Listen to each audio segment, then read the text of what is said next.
These are African rhythms, passed down to us through ancient spirits.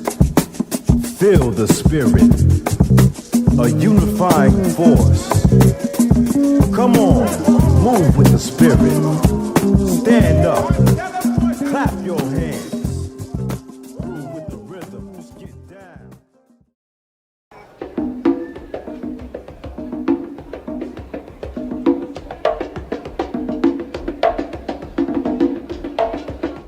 Black working-class contributions to the Cuban Revolution are immense, yet somehow often neglected in discourses around revolutionary Cuba. The long history of African resistance and cultural contributions to Cuban society, which has been inextricably connected to global Black freedom movements, has been in rhythmic continuity till present day. Carlota, Lucumi, and Fermina are remembered for their parts planning and leading an 1843 revolution of enslaved Africans in colonial Cuba. Fermina was beaten and imprisoned when she was caught organizing other enslaved Africans to join the rebellion. This did not, however, stop Lucumi. Not much is known about Carlota other than the fact that she was a Yoruba woman who was kidnapped from her Kingdom of Benin West African home and subject to a life of slavery on the Chumbararautu sugar plantation in Matanzas, Cuba. The rebellion started when Carlota burned down the plantation owner's home that was used to torture enslaved Africans as well as the sugar mill. With the enslaved liberated, Carlota and fellow leaders of the uprising communicated their plans of rebellion to nearby plantations through drum. They destroyed 5 sugar plantations and a number of coffee and cattle estates. Lucumi was captured and killed during battle, tied to horses and dragged to her death. Fermina was later executed. Rosa Castellanos was an ex-enslaved woman, medic, and soldier in the 10 Years' War. At the onset of the war in 1868, Castellanos used her knowledge of indigenous medicinal herbs to treat injured soldiers. As the fighting intensified, Castellanos and her husband, also a former enslaved African, built a life-saving field hospital. She was known to charge into combat with a machete in hand, and later with a rifle. As we move further, we come to understand the role of Juan Almeida, born into a Black working-class family in Havana who also worked as a bricklayer from age 11, played in the Cuban Revolution. In fact, the underground revolutionary cell he joined was made up of several construction workers like himself. In the 1960s, Cuba supported with supplies and arms Algerian rebel forces in their war against France. In 1963, Cuban soldiers actually fought with the Algerians against the Moroccan monarchy and their supporting imperialist forces. Also in the 1960s, Che established military agreements with rebel groups which were seeking to overthrow 500 years of Portuguese colonial rule in Angola, Guinea-Bissau, and Mozambique. African recruits from liberation armies in South Africa were often sent to Cuba for military training.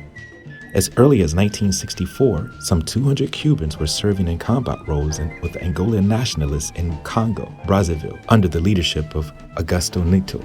Neto was the director of the MPLA, which had been founded in Luanda, Angola, in December 1956. The MPLA had started their guerrilla campaign against the Portuguese in February 1961. Between 1961 and 1965, Cuban military instructors ran a training school in Brazzaville for the MPLA. Commencing in 1965, Cubans joined the guerrillas against the Portuguese in combat in Guinea-Bissau. The guerrilla forces led by Amilcar Cabral, who in 1956 had organized the PAIGC. On a smaller scale, men, arms, and material since 1963 had been given to guerrillas of Mozambique's Frelimo. Frelimo had been organized in 1962 in neighboring Tanzania. In addition to the military aid, the leaders of the liberation groups, especially Cabral and Neto, were greatly influenced by the Cuban Revolution and its leaders. Victor Drake served as second-in-command under Che Guevara in the Congo. More than 100 Cuban volunteers went to the Congo at the request of leaders of the National Liberation Movement there who were followers of Patrice Lumumba, the assassinated leader of Congo's fight for independence. This experience laid the basis for the Cubans to aid other liberation struggles in Angola and elsewhere in Africa. Drake returned to Africa in 1966 to 1968 to head Cuba's military mission in Guinea-Bissau at that time fighting for its independence for Portugal. He fought alongside Amilcar Cabral and also headed Cuba's mission in the Republic of Guinea. The continuities are clear and important on many levels. That is, on a level of internal as well as external. As the internal confrontation of internal contradictions, specifically the necessity to fight the colonially structured vestiges of racism in Cuban society, is an added terrain of struggle. It is here the dialectical processes of liberation finds its most articulate expression. Now that the processes of decolonization has been initiated, it is the continued anti-colonial struggle that takes precedence. The struggle to heighten the internal contradictions, which is a struggle in its totality, a struggle against the coloniality of being, where the vestiges of old forms of oppression are presented in new ways. In the case of Cuba, where the colonial structures of race and racism are used to try to undo the revolutionary process.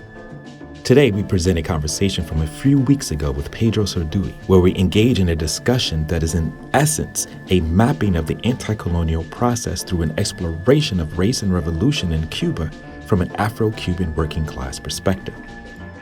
Pedro Pérez Sarduy is a poet, writer, journalist, and broadcaster living between Puerto Rico, London, and Havana. He is the author of Serenidad in 1967, Committee and Other Poems in 1987 and republished in 1990.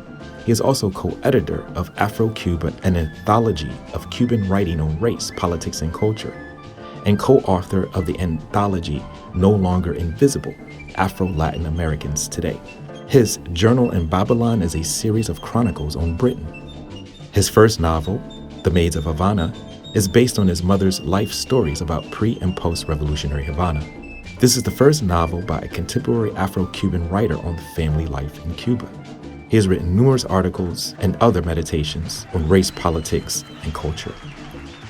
He also is a co-author, Afro-Cuban Voices on Race and Identity in Contemporary Cuba, which is a book based on interviews with Afro-Cubans living on the island, which has been published by the University Press of Florida.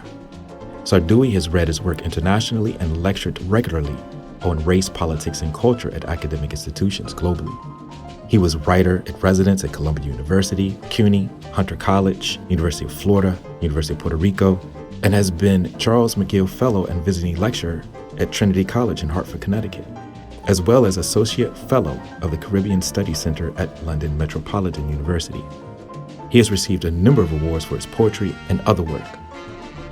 Our show is produced today in solidarity with the Native, Indigenous, African, and Afro-descendant communities at Standing Rock, Venezuela, Corporation Jackson in Jackson, Mississippi, Brazil, the Avalon Village in Detroit, Colombia, Kenya, Palestine, South Africa, Ghana, Haiti, and other places who are fighting for the protection of our land for the benefit of all peoples. Listen intently, think critically, act accordingly.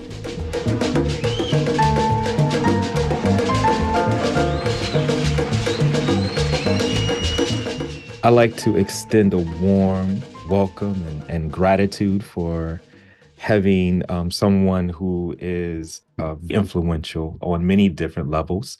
He's going to be new to some of you, but a comrade and friend to others of those of you who are going to be engaging the program.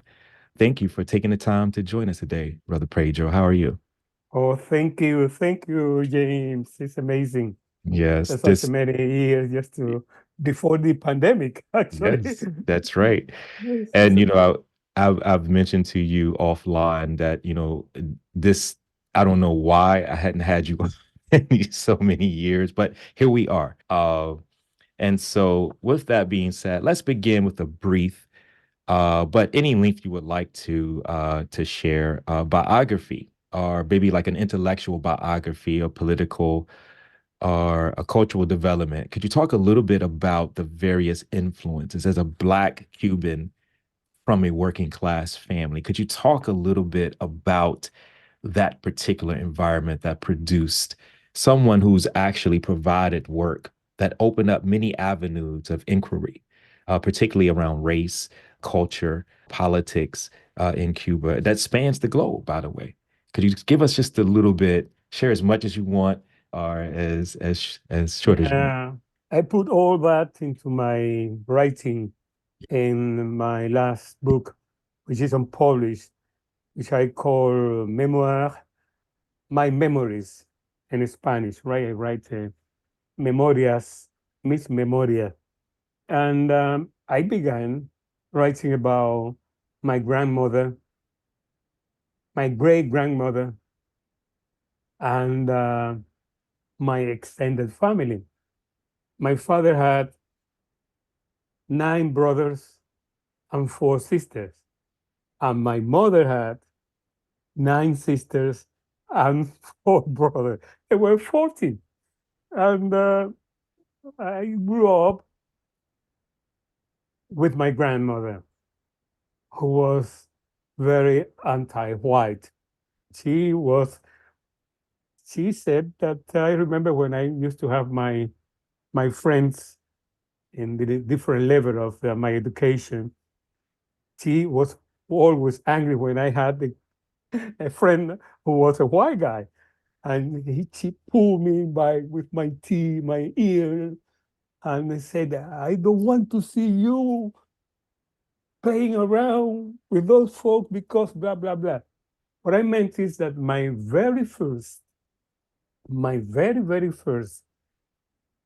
intake into race was with the mother of my father. She passed away around, I believe, in the 1980s, age, I believe, nearby the 90s, 1991. And I grew up at her big house because my parents split when I was about 7, 8, and my mother went to Havana to work as a servant, as a maid, and my father was a shoemaker in Santa Clara. And the only one who decided to go to pursue this, what could I say, the further academic and higher education studies was me, and who want to continue. So I didn't have any kind of home support that you have to go to the school, you have to do this. It was by my own one. And my first writing was about all that kind of environment in which I grew up with my extended family. And then I remember that at the beginning of the revolution, 1960s, it was a year and a half where higher education was cool, was a stop, and I have to make a kind of full exam in order to embody, in order to get into the university.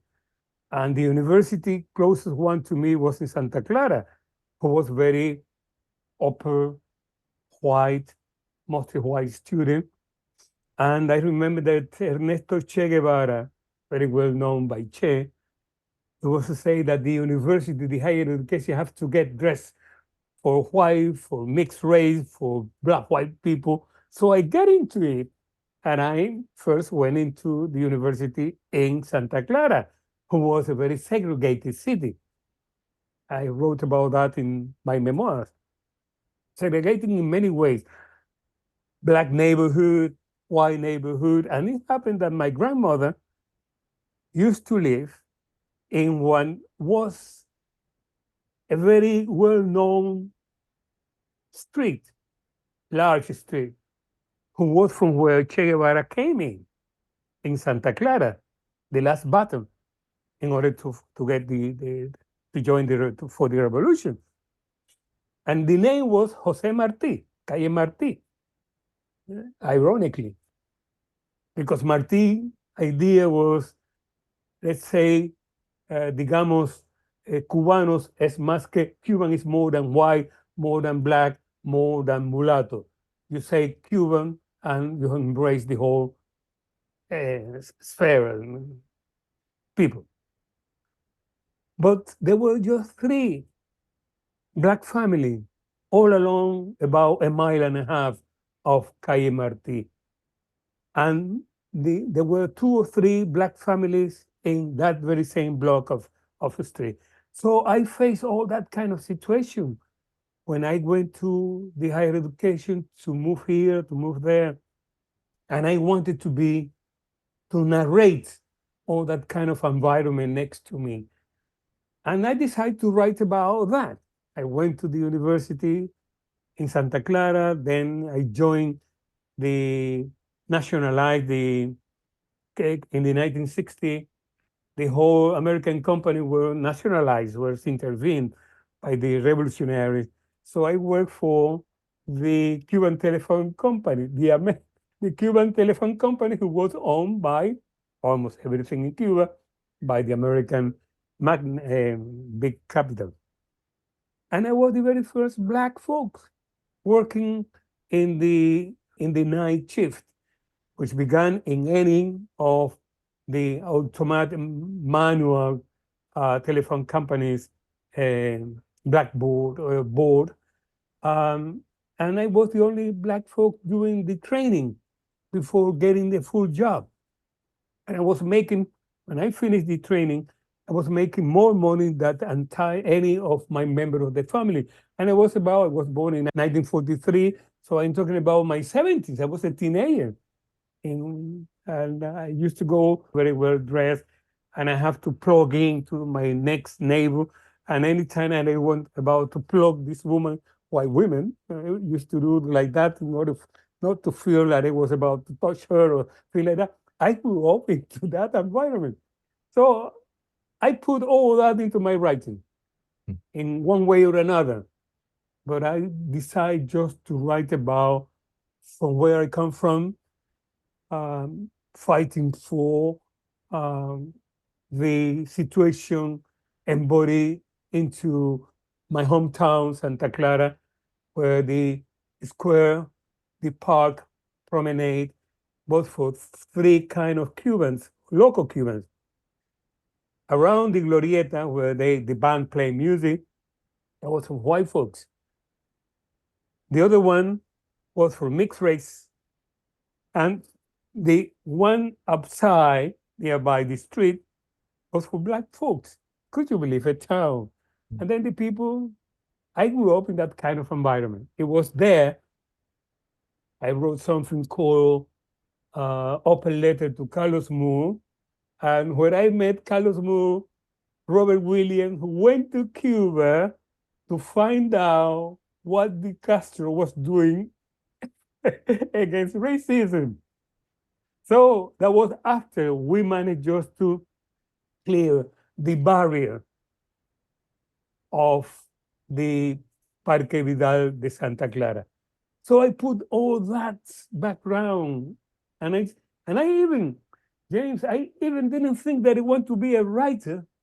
I want to write about all the sort of things without the idea. Well, I mean, I grew up in the high school, bachillerato, and there were intellectual people. I like the jazz. I like the cultural music.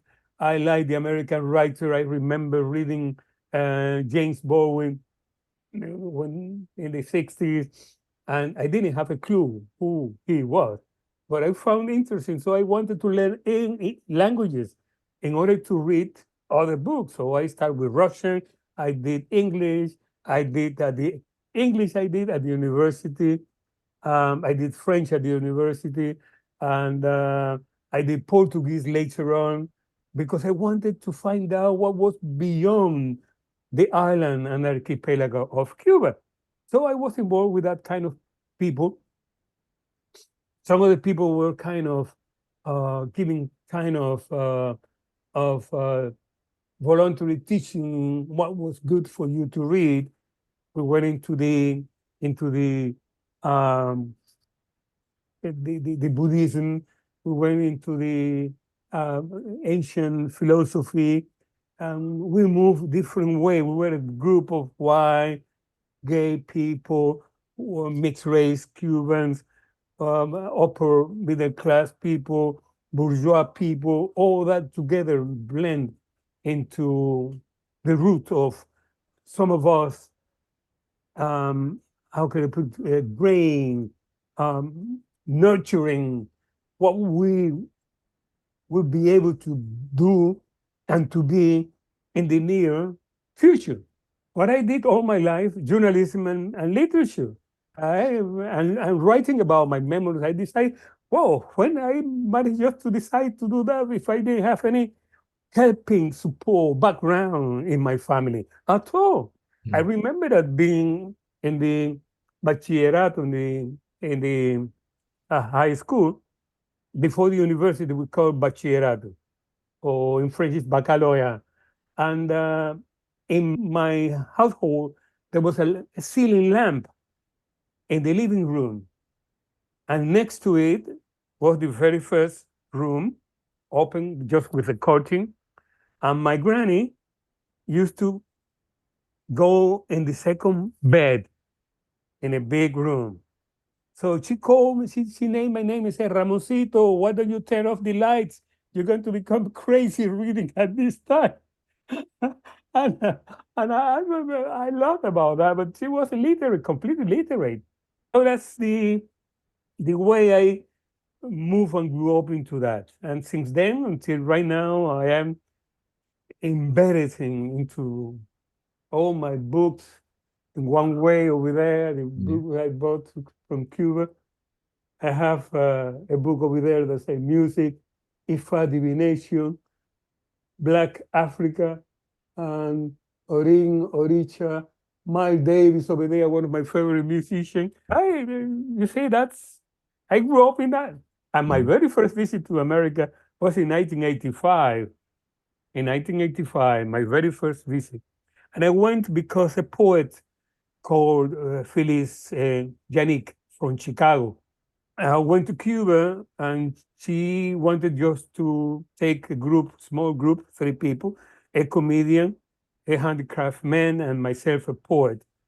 And I was already known in poetry because I won at the age of 23, 1966, a very important Casa de las Americas Prize Award. Not the first one, because the first one went into a very well-known Chilean poet, but I got the very first mention ahead of other greatest Latin American poet. And that was a name. I mean, I said that was for me the first prize. And you will be able to see some pictures that I sent to you in the book. When I was even with my suit, I have to request for a friend to to lend me the suit, because at the time you have to go very well dressed to that kind of premiere. And I didn't have a penny. I was in Havana, 1966. So I continue, James, into that until right now, traveling, moving around. I've been able to have about four or five scholarships in America. I was a writing resident at Columbia University. I have a fellowship here, Rockefeller Fellowship here in Puerto Rico in 97, 98. And then I have a visiting fellowship in Hartford, Connecticut, Trinity College in Hartford, Connecticut. I move around, I travel around in the United States. I make a lot of friends in America. I learned a lot from you. And that kind of continuous nurturing is what really kept me with the thirsty of knowing more and more about our struggle, which is not the same, but it's very similar and very important. I wanted to unpack a little bit because, again, you mentioned Santa Clara, and you, in previous interviews, and you also written about this, I wanted to kind of go back and talk about the influence of that revolution on you and your generation. You were a teenager when you saw Che and Camilio and their column Come, Liberate Santa Clara, which proved to be that decisive victory. It was undoubtedly impactful on you. You once stated that I think we felt closer to Che and Camilo because of their youthfulness and enthusiasm. And, of course, knowing you, that still is there. Could you talk a little bit about, kind of seeing that? And then you eventually, I think you also talk about how it influenced you to write poetry and influenced you to write a poem about the revolution itself. Could you talk a little bit about, that influence? You were there in Yes, Santa yes. Clara. Yeah. And I saw the guy in front Yeah. of me because most of people older than me were involved in the revolution struggle. Actually, I had a cousin who was in the Sierra del Escambray in the province. But my very first poem was a love poem that I published later on in a Polish review, um, mm, monthly review called Radar. But I, those years, I didn't write anything about. I was involved in moving, in going into the university, in the struggle against racism in Santa Clara, because the very first speech against racism was in Santa Clara, my hometown, by Fidel Castro. It was in early 1960, because the revolution triumphed in 59, 1960, and the first what I wrote about it, I call affirmative action. I was practically the subject of affirmative action, because in order to work for the just nationalized Cuban telephone company, who was, as I said, owned by American company, it was request to have to be educated. I have my bachillerato, I have my diploma, to be young, and to be black, okay? Because the company was completely white folks. No, the telephone and the electric company were mostly white people. The big store like Woolworth, like all the American chains, Minimax, what white people, white people. So it was very important because the American influence was there. It was there, absolutely. The bank didn't employ black people. So when you face that, you are part of the situation. You take it or you leave it. You acknowledge it or you disregard it. You say, no, I have nothing to do with that. But because of my family was an extended family, 4 of my aunties, women, sister of my father, worked for the Cuban cigar company, doing the tobacco leaf steamer, I believe that was the name. And I used to take the lunch for her, 2 of my aunties, mostly black women working in that job. So the guy who owned a big store in the corner of my block where I used to live in the street, I used to live with my granny, was a mixed race guy who said, wait until Fidel Castro come down. You will see he's going to put all black people into a boat and he's going to sink it in the sea. Could you believe that? And I was a teenager listening to that anytime I used to go to the store. So it was amazing kind of racism that many people deny Cuba was like that. And it was not just in Santa Clara, it was Camagüey, it was Santiago de Cuba, areas in Santiago de Cuba, Cienfuegos, south of, because Las Villas used to have 32 municipalities, and Cienfuegos was mostly white, mixed race, upper to middle class, very beautiful city in the south of the province. And Santa Clara was the capital of the 32 municipalities in the province. Cuba used to have 6 provinces: Pinal del Rio, Matanza, Las Villas, Camagüey, y Oriente, all that. So being into that, it was nurturing my sense of finding out why. Because my grandmother and my father and my parents couldn't answer that question. And I have the influence all the time on top of me because I grew up with my granny that didn't want me to see next to any white folk.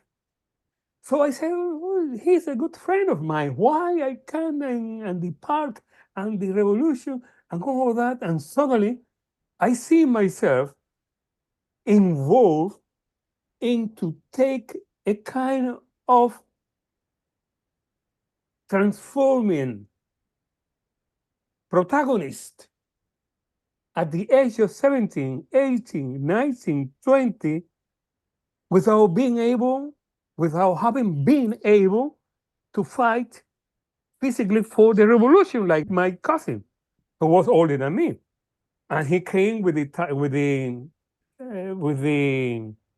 grade of captain. So that was the most important thing for people like my extended family. Very, very important, that change of process in the Cuban history, who were very Americanized country, very into the mindset of being American. The Cuban white people, where my mother used to work for, used to go shopping in the Gulf. On Friday, they take the ferry and going to Miami and going to Key West and going to here and there. Vacation in America. This and yeah, there was all this out. Cuba was very Americanized. And it's still, even the working class people prefer the American items rather and appliances rather than the Russian when they came in the 60s. My mother used to have a fridge there in 1952, and her husband, when after she divorced from my father, won a Soviet kind of Frigidaire. And my mother said, no, no, no, no, no. I don't want that sort of thing because this 1952 never collapsed. And the Russian, with those snow that they have, they don't know what's the fridge. Well, just to let you know an idea of how close is that kind of hate and love relationship. Baseball, how many Cubans used to have black baseball player playing in the Black League of baseball in the United States.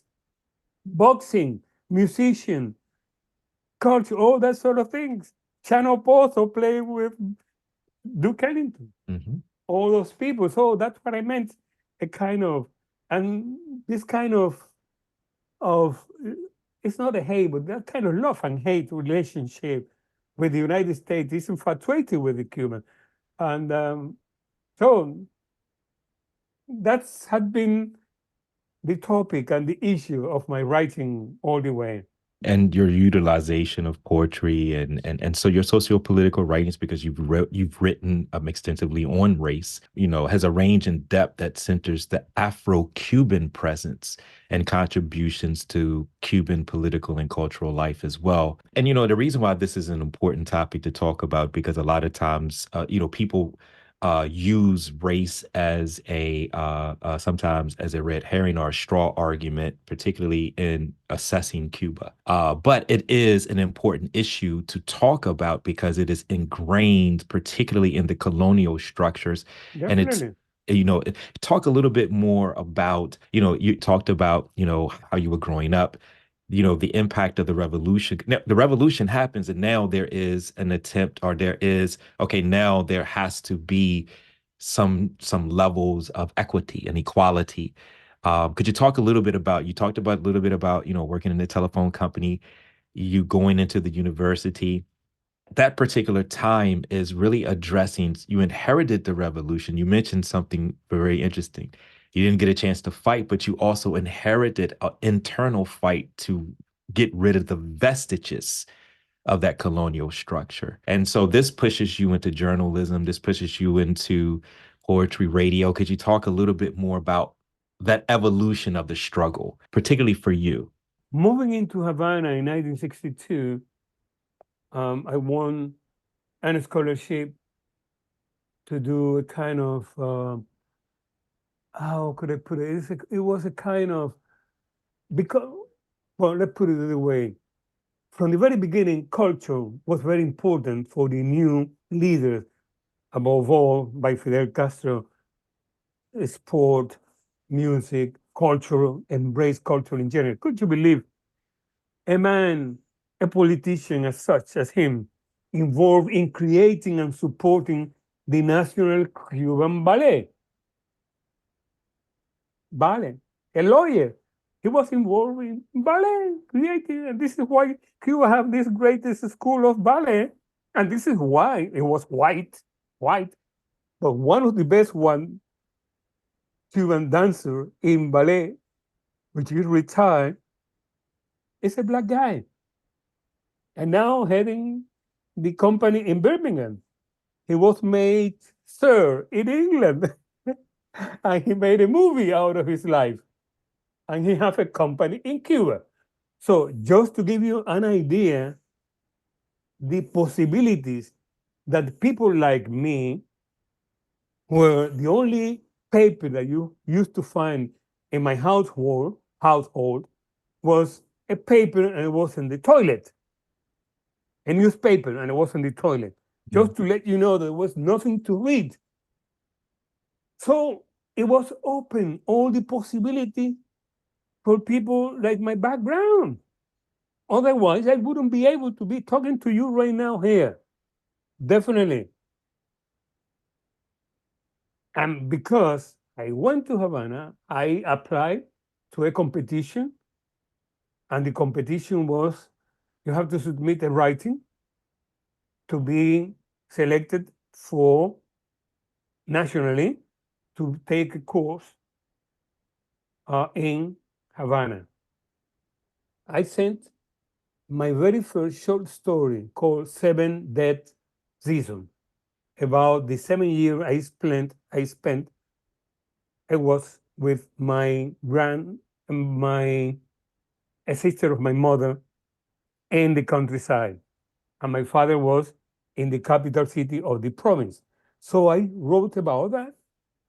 I sent 1962,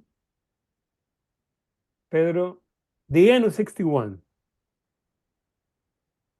and I won with another local Cuban who was a violinist and a poet. Here I am at the just recent nationalized Havana Hilton Hotel, who was become the Havana Libre Hotel.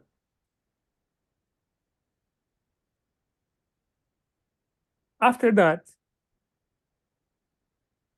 I am recalling now, the first visit to Havana was running on the marathon. I was an athlete running marathon from Santiago de Cuba to Havana, and I joined the group in Santa Clara.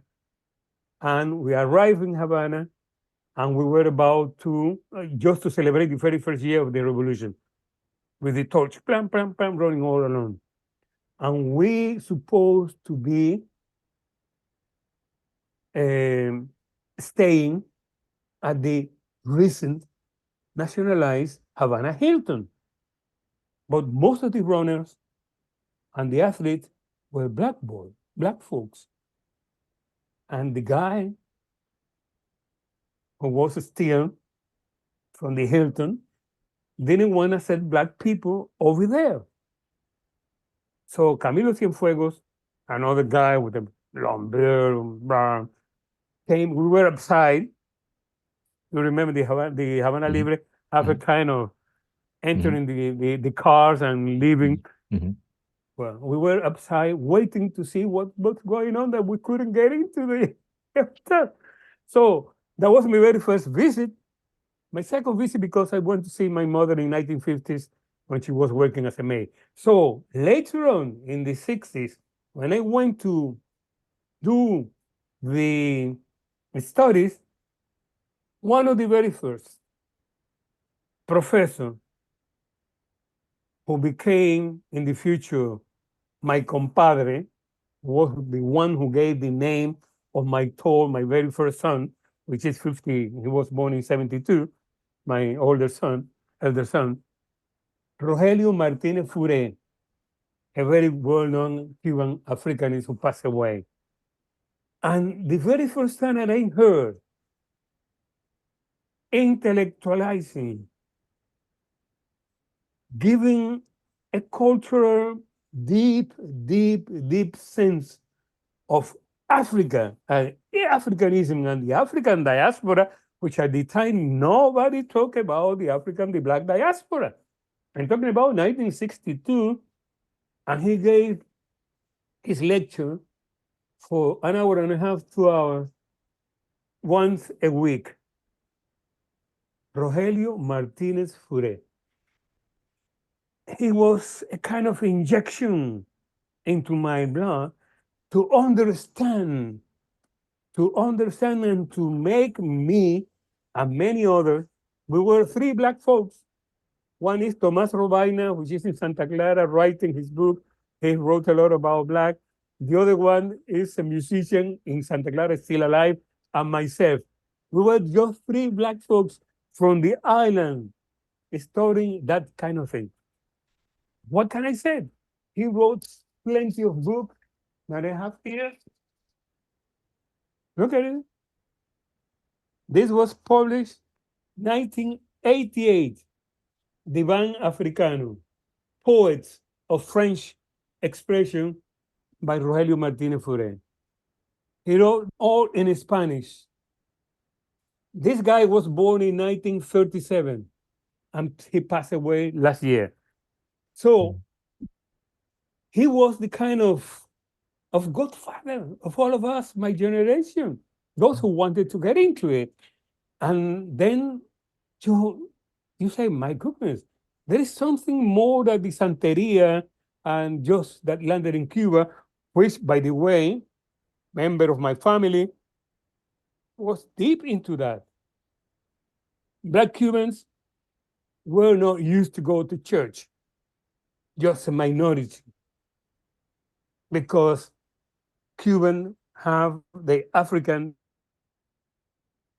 in which to believe, and even if I was baptized at the age of 5, I never went back as an affiliated like the American culture people go on Sunday morning.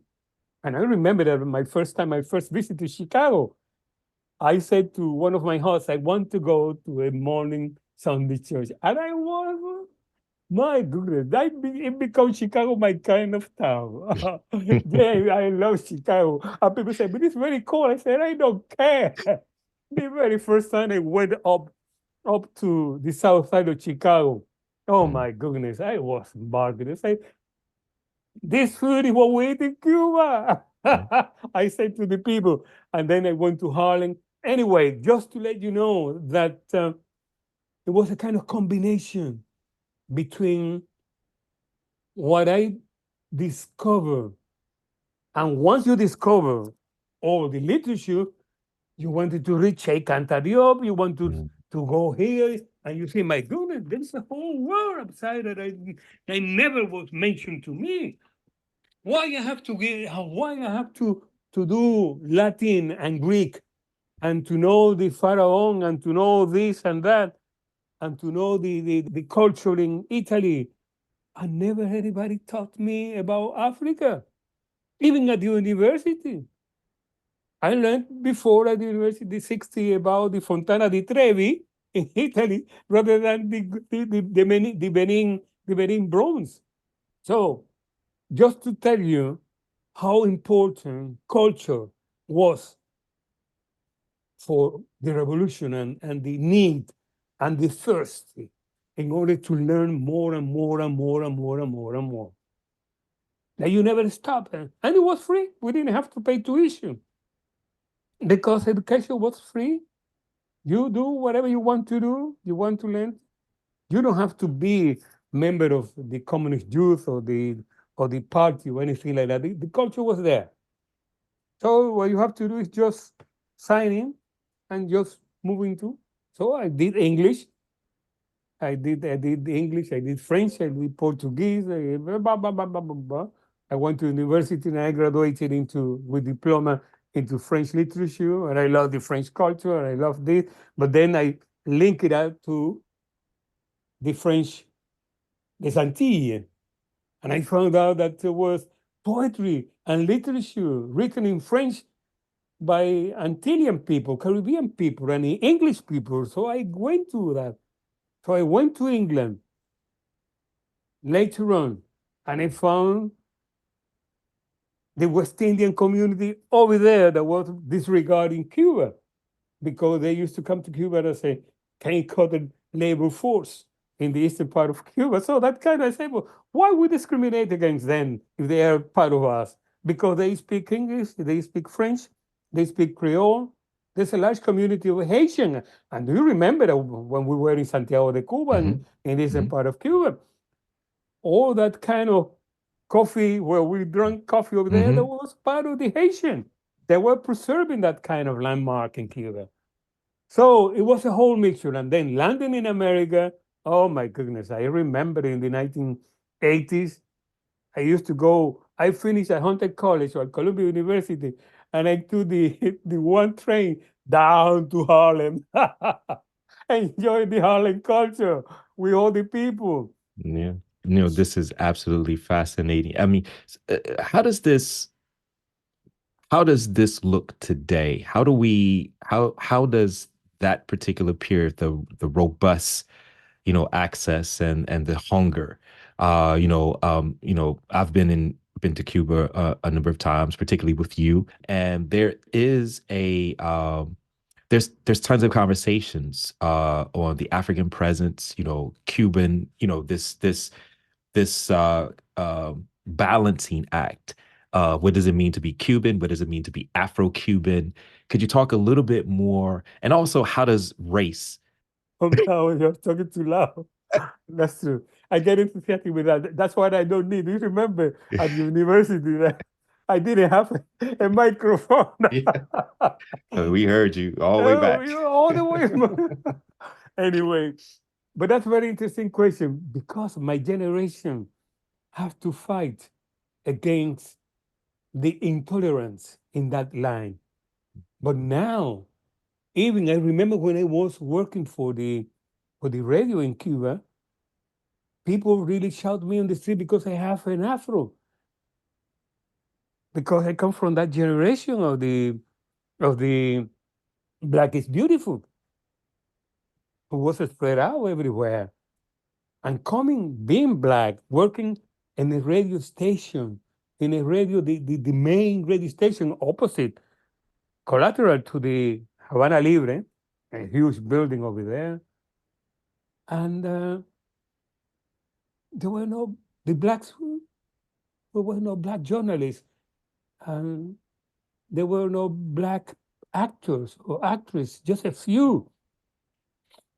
So being in that kind of element and looking at what Black Cubans are doing right now, because we were the one that we fought against that, because we have a background. And the background was those generals, Antonio Maceo, Moncada, who fought against Spain during the struggle. So whenever they wanted us to side us, putting off aside, we raised our voice, and we fought for that. So now it's totally different. The very first couple on a main newscast broadcasting emission is right now in Cuba at 8 o'clock. It wasn't a kind of, how could I put it? Radio and television was very important in Cuba because it was the first or the second in Latin America, Spanish Latin America, where the American television came. Don't forget that American car used to be tested in Havana. Tested in Havana. So everything was American, cars, everything. 1950 something, the television in Cuba, in Havana, no black people anywhere. And now you see black women and men proud to shout out, we are black Afro Cubanos. And this came because there was a background struggle that began with people like me, my generation. In one way or another, we drop a grain, a drop of sand against and fighting for, and we didn't relinquish. And wherever we are, friends of mine, musicians who fought against the forbidding the prohibition of playing jazz in Cuba in the 1960s, in the 1970s, jazz was something like, this is the culture of the imperialism. I say, no, this is the music of the American black folks. And so we were a group. Very well known name like Chucho Valdez, for instance, or Paquito de Rivera. And we say, don't forget that Chano Pozo playing with Duke Ellington. And we defending the jazz is part of our culture. Now, jazz festival in Cuba every year. And I was living in England when I covered the very first jazz festival about 30 years ago. And it was amazing to see all that. There's a Cuban saxophonist and trumpeter and flutist who play with Duke Ellington in Cuba. No, Duke Ellington, no. I'm talking about the other one. Dizzy Gillespie. Yeah. Dizzy Gillespie. So what I'm saying is that it's a different kind of blue what we have right now in Cuba. Jazz festival in Santiago de Cuba, in Havana.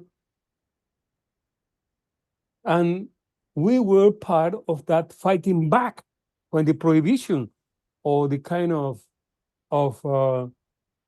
disregarding that kind of imperialism music.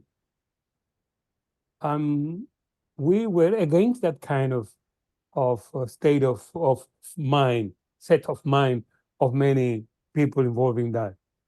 The writing, the poetry, the music, above all the culture. What can I say? I remember in Havana, I listened to, when I get to work, I began to work for the radio in Havana in 1965, next to there were another station from where the American Robert Williams. Robert F. Oh, you're talking about Radio Free Dixie. Radio That's Free right. Dixie. That's right. Okay. So yes. I'm with you. Go ahead. We were close. My radio station. Yes. Or station was 2 blocks away from where Radio Free Dixie was. Right. I never met him personally, but yes, because he was really, nobody know where he is, where he was, where he doing. But Radio Free Dixie was over there, which is right now Radio Havana, Cuba. Anyway, all that period really helped out in order to move forward into that kind of endeavor, in order to move forward and to fight for what you see right now, that men and women, Cuban black men, are embracing race into a different kind of thing. And so, today that's just a little bit more clearly, like what does that look like in the context of today? I haven't had a chance to obviously to be back, since COVID, but I'm planning to, return as soon as I can. Because I mean, again, this notion, because race looks different, particularly or is practiced in a particular way outside of the United States, because a lot of times people think about race from a United States perspective in a very, very linear structure, linear way. They're not really necessarily understanding the nuances, the colonial structures, Although race, of course, was produced through a settler colonial structure. Because I think it's important to really, because you do this a lot in the context of symbolisms of race in Cuba, because you're going to be traveling soon and giving presentations and talks at various places about this particular issue. And again, I think it's again, I reiterate this. A lot of times people try to use this to undermine progress that Cuba has made, even on the issue of race, given that it's been freed from, what, 60, only 60 some years, I think it is at this particular point. So they're not really clear on what's happening. They're only looking at the propaganda there, which is very, very narrow, very loaded. Um, you are very clear the deep presence of, we've done a lot of programs and a lot of things on the deep presence of Africa in Cuba itself. It's always been there. The relationship between people of African descent here in the United States. I'm just, Esteban Morales done a lot of work on this. He's passed, obviously passed away about a year or so ago. Could you talk a little bit about, this symbolisms of race as you turn it, just a little bit more clarity on how is the question of race dealt with today, particularly with young folk? Or you talked about the older generation and the fighting, but how is this being played out? I would say maybe in Santiago, because I mean you're talking about Oriente, you're talking about Havana, because the different regions become important as well. Santa Clara, Camagüey, all of them have, large Black African working class presence that's always been there. More of a Well, first of all, there were two countries that the slavery period was closed very late in the 19th century: Cuba and Brazil. Brazil 86, no, Cuba 86, Brazil 87, 88. 88. Mhm. And you find the same similarities in cultural terms with Brazil, none with anything else at all. And I've been to Bahia, I've been to Rio, I've been to Sao Paulo, and the same racist terminology and languages is used in both islands.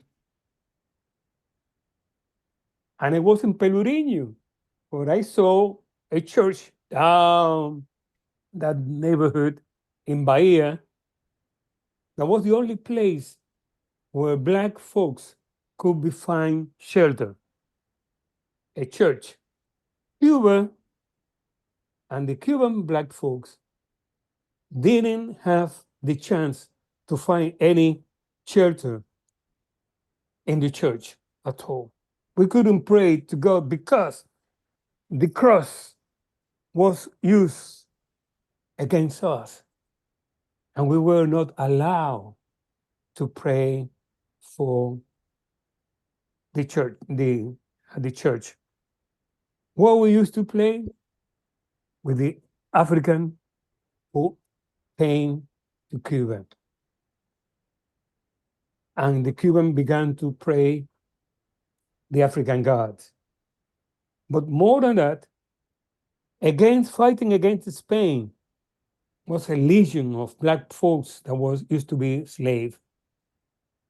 And they end the struggle when the American intervened with the grade of generals. We have the Maceo, we have the Moncada, general, the same level. So we never forget about that, because the way we continue, even if in any school or any higher education institution, we were told more than a sentence about Antonio Maceo, Jose Maceo, Mariana Garjale, the mother of the Maceos, Moncada, where Fidel Castro attacked in Santiago de Cuba. We knew that they were black, but that's it. Because it was hijack the concept of cubanía, Cubaness, Cubanidad, Cuba. White folks wanted just to engage Cuba, and yeah, we have a bunch of black over there until 1958. That was why the black people embraced even those who were in the Socialist Party, who was mostly black because of the redeem of the struggle, because they were working class people like my family. But the revolution opened this space very clear, the university for everyone who wanted to go, education, and began the education, the education, the education.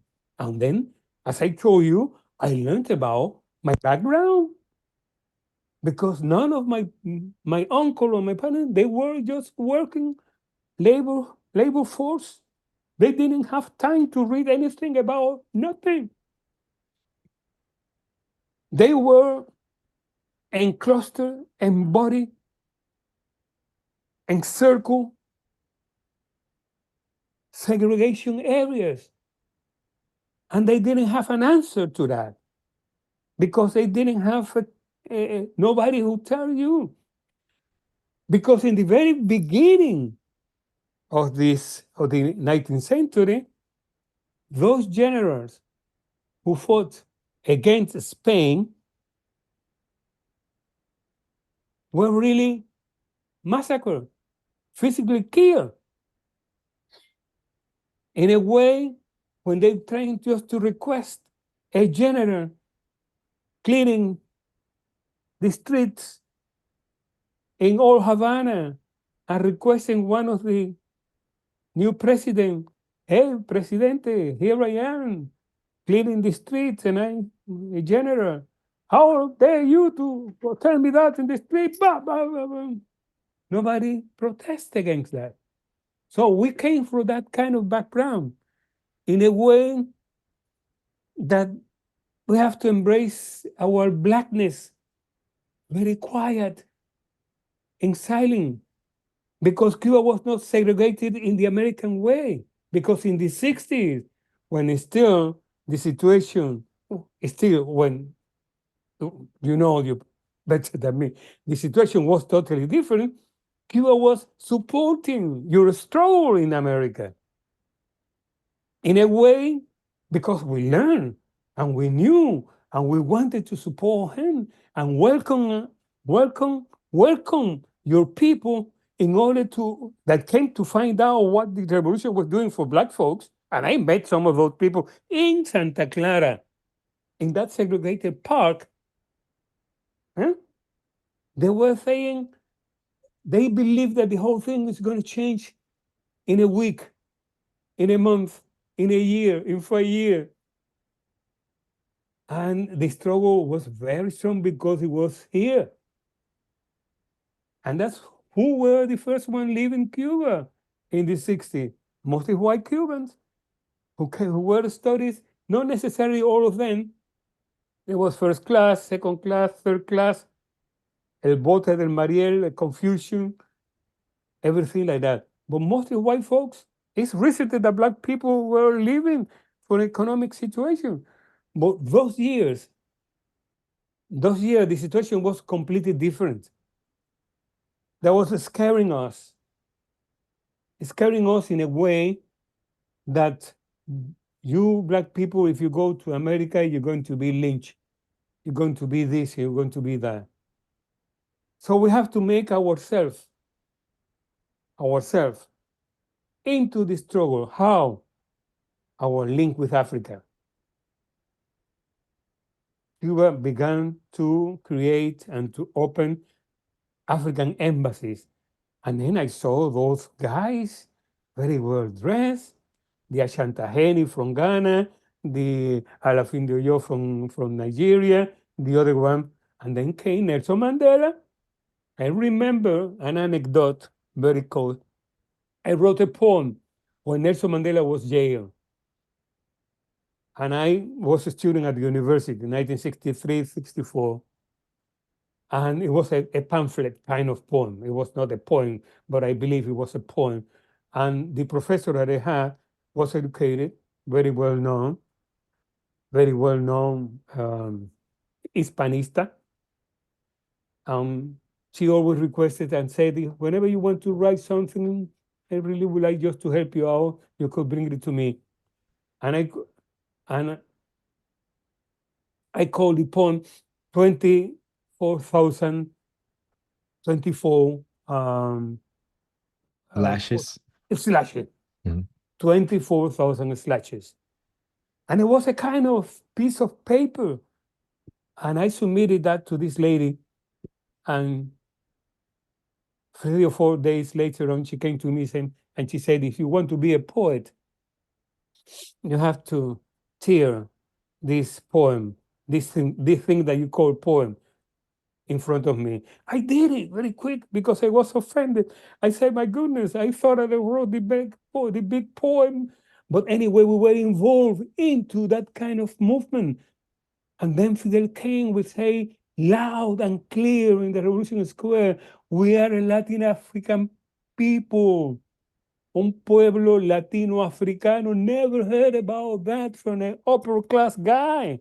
Why? Like Fidel Castro, whose father used to own Haitian working in the farm that they had in Oriente province. And then say, me too, I would like to fight against apartheid. Our lesson were not a kind of lecturing lesson. It was a practical, very pragmatic lesson of who we are and why we have to fight for. We welcome those African American coming, Afro-Norteamericano coming to Cuba during the Huey P. Newton situation, and the other one that I mentioned, Robert Williams, people coming from the left coming to Cuba, mostly Black people. Mhm. So What about the 1966 Tricontinental Congress conference? Intercontinental. Yeah, yeah, My goodness, I yeah. was working as a journalist. I couldn't believe it to see all those people. People that you read about that they existed somewhere. But it was amazing, James, amazing. And I went for different conferences, but to be involved in that kind of of how do you say it, identity, to look that we have brothers and sisters who speak other languages, and we want to embrace them because you are supporting us, and we want to support you this struggle. So that was very clever and very important. So we were not 100% conscient that we were improving our knowledge about the world, but in practice we were doing that kind of thing. So it was not a lecturing. It was a kind. I mean, the Fidel speeches, but then you have the reality in Cuba. You have the reality that you face. What was the reality you face? Working for the radio in Cuba with my afro, and they didn't want to allow me to go back to work even with my press ID until I shot my hair, because that kind of silly thing. The hair, the hair was very important. I said to my boss, I don't want to cut my hair because I don't like it. I said, you want to because of your hair, because black is beautiful, was spread out in Cuba. So you too want to have your hair because, and I have a picture of that into my magazine. So it was not a conscious way of preaching the Africanness. It was a pragmatic way in becoming more solidarious with the entire world who was fighting for their own right to be. I don't know if that makes sense, James. It makes perfect sense because I mean I'm also, you know, as I'm talking and thinking and listening to you, there's so much that we can that we can unpack a bit, you know, particularly for your experiences and your memories. We're not going to do that because I do want to honor your time, and I don't want this to be the last time that but this is not going to be the last time. But no, it makes perfect sense.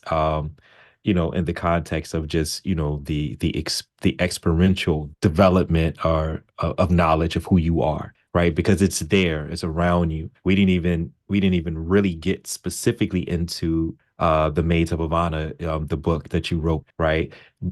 I want to move to a close, or just a pause. I don't like to say end of a conversation or close a conversation, but as we kind of move towards a point where we can pause, I wanted you to say, or just if you could just recall one of the memories of and again, I've read a lot of your work, but one of the interviews that you did when you heard Che announce that he was going to go out to the world. This is also uh, piggybacking off of, or influencing, that's right, um, influencing you to be who you are, like to go into the world. So Che was very influential in that as well. Um, yeah, just I think it's a good that's a good way to pause our conversation about, because you opened up that particular space. If you want, please, you can read a little bit of, if you like. Well, I could send it to you. Yeah, I Uh, have it. I have it. But could you talk a little bit about, just recall? yeah, Yeah. how could I put it? Because being seeing Che Guevara, that kind of handsome, young, white bearded man, walking along the sidewalk in front of my house, my grandmother's house, that January 1959, after derailing the track, the rail track, it was, and we were involved in, changing something. We have to do something in the revolution. So we blocked the road because we knew, as part of the bachillerato, the high school, um, people that were involved. It was quite young, but we knew people that were involved in the insurrection. But it was amazing. The whole block paralyzing that kind of man. The the the guns, and he was calm walking along. He was not doing he was looking, saying that kind of thing. It's unforgettable. I mean, I can't forget that. Every time I mention about that, I say, my goodness, I reviving that kind of thing.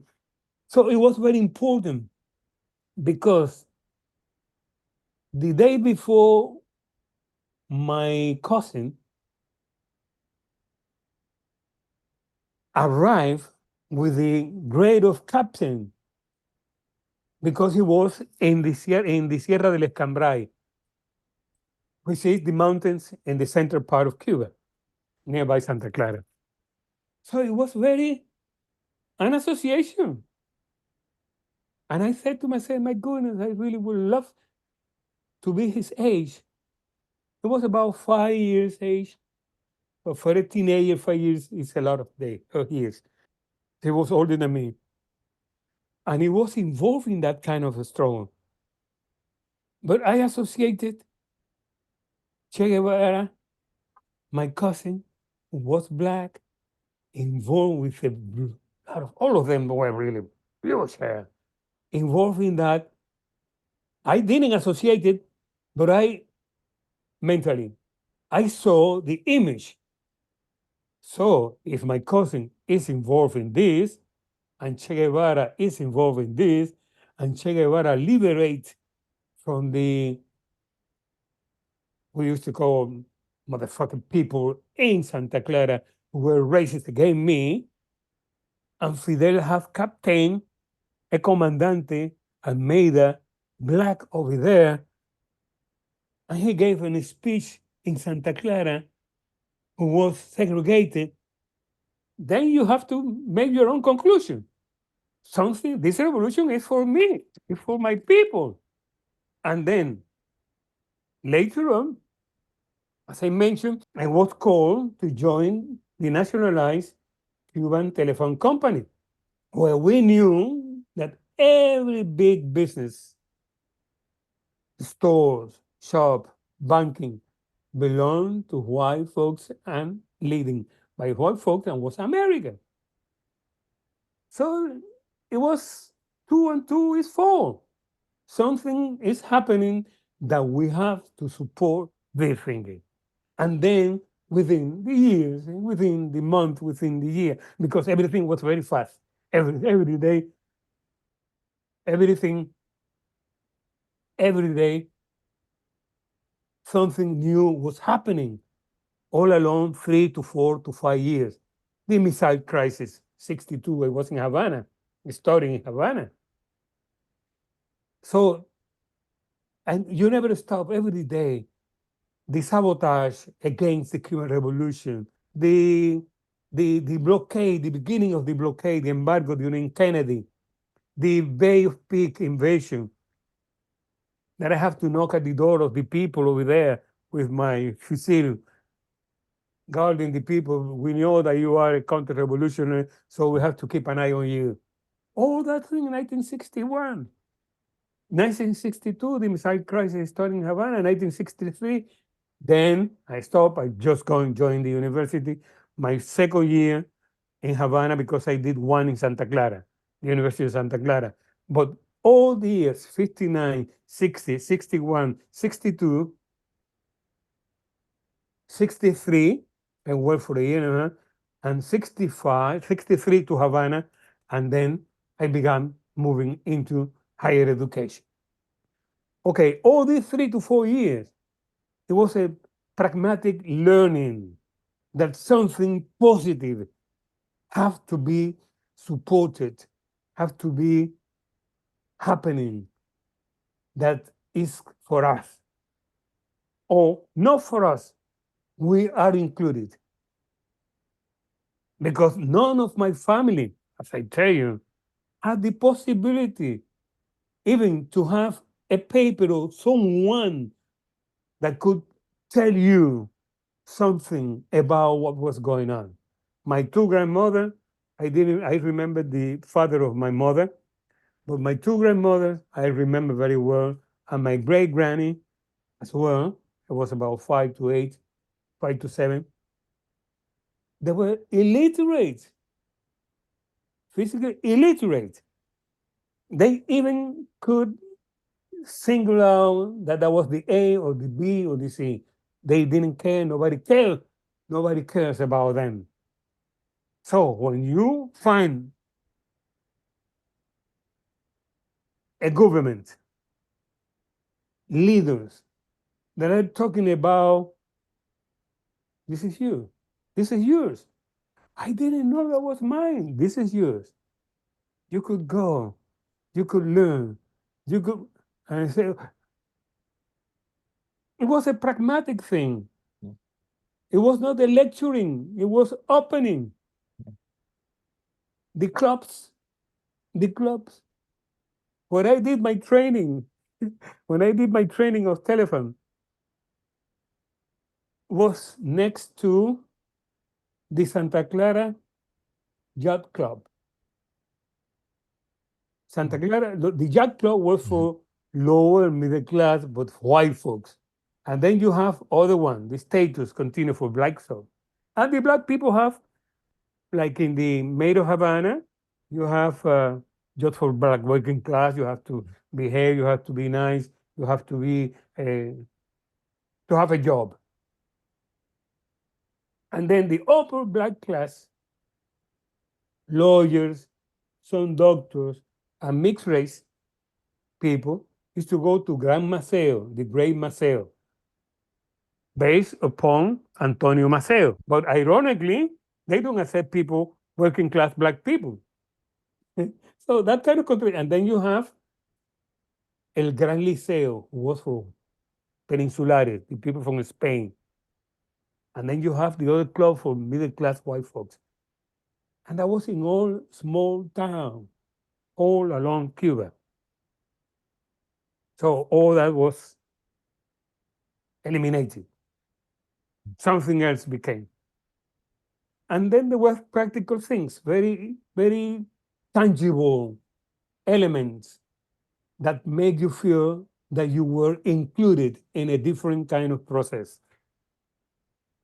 I haven't talked for such a lot for weeks, so my No. voice is cracking. No, and I was going to say I was just waiting for a pause to say we're going to pause. um, thank you very much for spending time and yeah, thank you for I don't know what to say because this is like I said very very very good for me. Again, I've known you. I've come to know you even more over the years. You were very instrumental in exposing students to Cuba, going from Santiago to Havana, That was an uh, amazing s- trip. you It's know, s- amazing.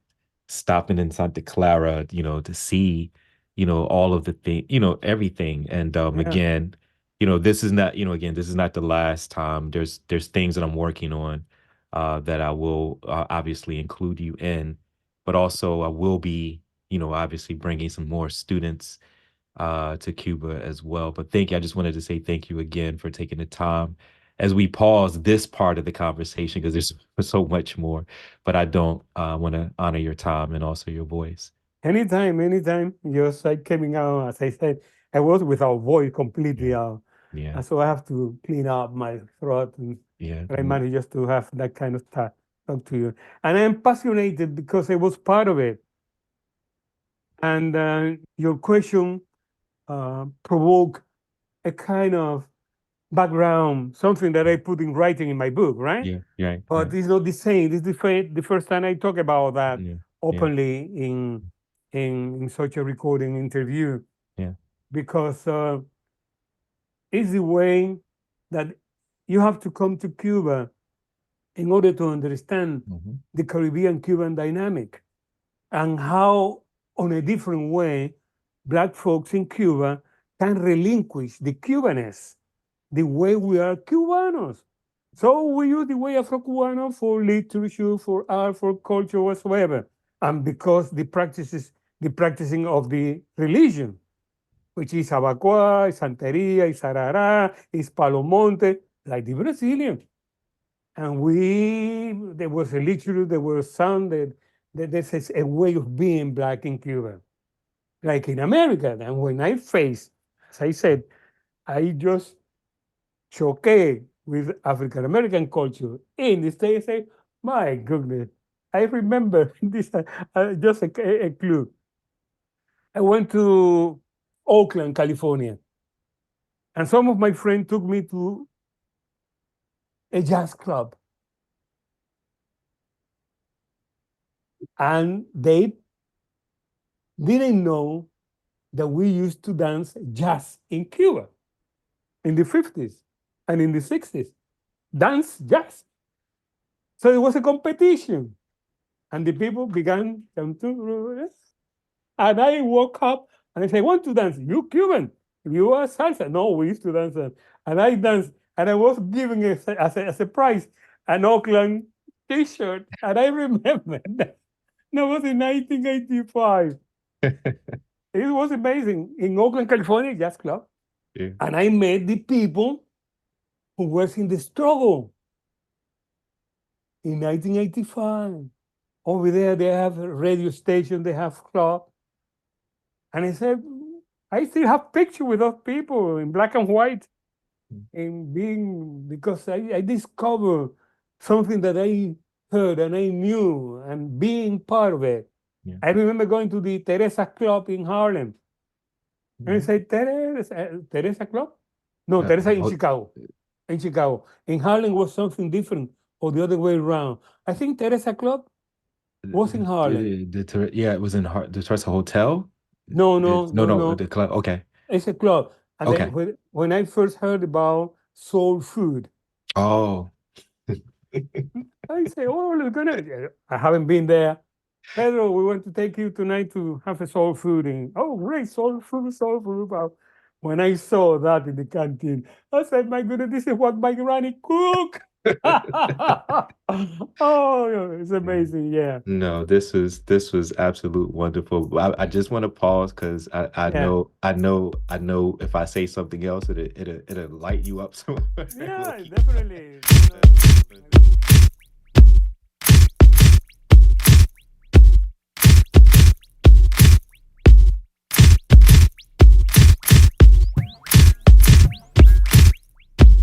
That's it for Africa World Now Project for this week. I would like to thank you for joining us today and look forward to spending time with you next week. Follow us on Twitter at AFWRLDNWPRJ. Instagram at Africa World Now Project. Access to our other media platforms can be reached through the bios of our social media.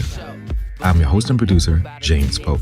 The Africa World Now Project Collective consists of international media journalist, executive producer, and human rights activist, Muiza Muntali, Africa World Now Project media correspondent, Funa Ngonda, senior research, content contributor, and production director, Dr. Tasneem Siddiqui, senior research, content contributor, and production associate, Dr. Josh Myers, associate producer and content contributor, Dr. Keisha Khan Perry, content contributor and filmmaker, Kurt Waterson, technology advisor is Byron Gray of Grayworks Technologies, and creative directors, international creative and artist designer Tabassum Siddiqui and Judah Pope. Africa World Now Project can be heard every Wednesday at 7 p.m. on WSNC, NPR affiliate and broadcast service of Winston-Salem State University. Programs are archived and available on all podcast platforms. Search Africa World Now Project.